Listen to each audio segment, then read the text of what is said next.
Hey, Leroy! Your mama! She calling you, man!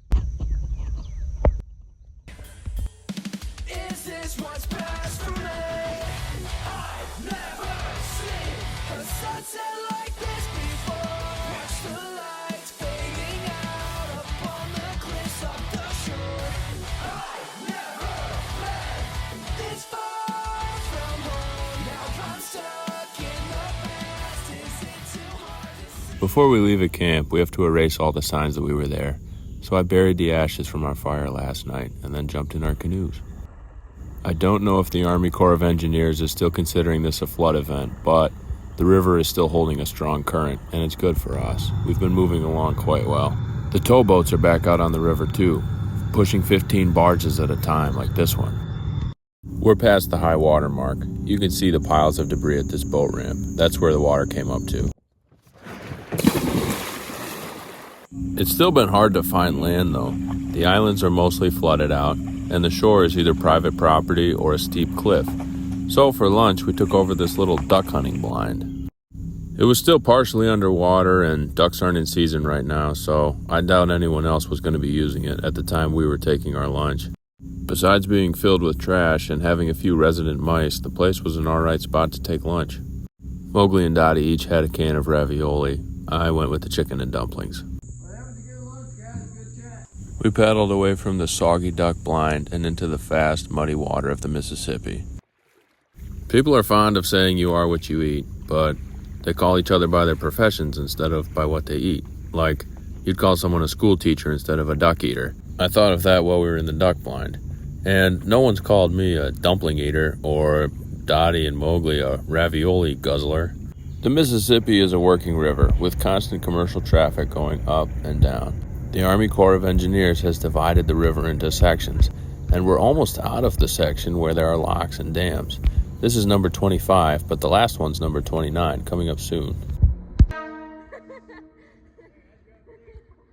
When we were ready to find a camp, there was no land to be found anywhere. On the Illinois side was this steep stone cliff.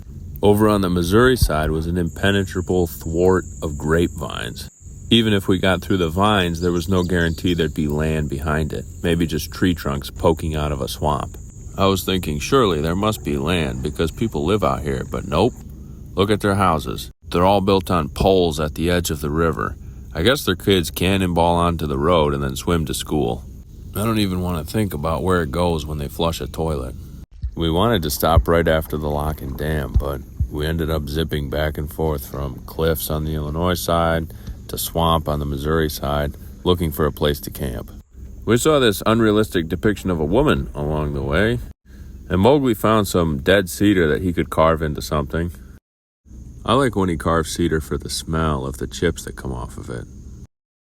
Anyway, I've been wanting to take a picture of the three of us this whole time, and the cliffs on the Illinois side were the perfect backdrop for it. It'll be our official family portrait, or whatever you want to call it, a picture for the trip. Anyway, here's the result.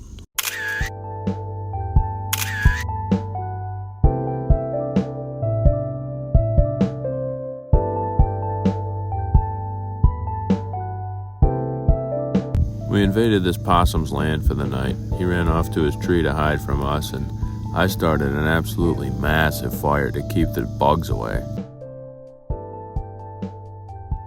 Land, finally. The fire was partly a celebration, too.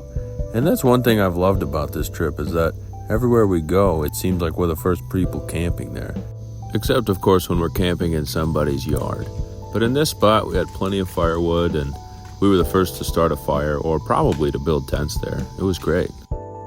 We had potatoes and burgers for dinner. That, too, has been one of my favorite parts, sharing a community meal at the end, where we're all eating the same food, sitting in a circle, not saying anything at all, but just enjoying the meal and enjoying our time together.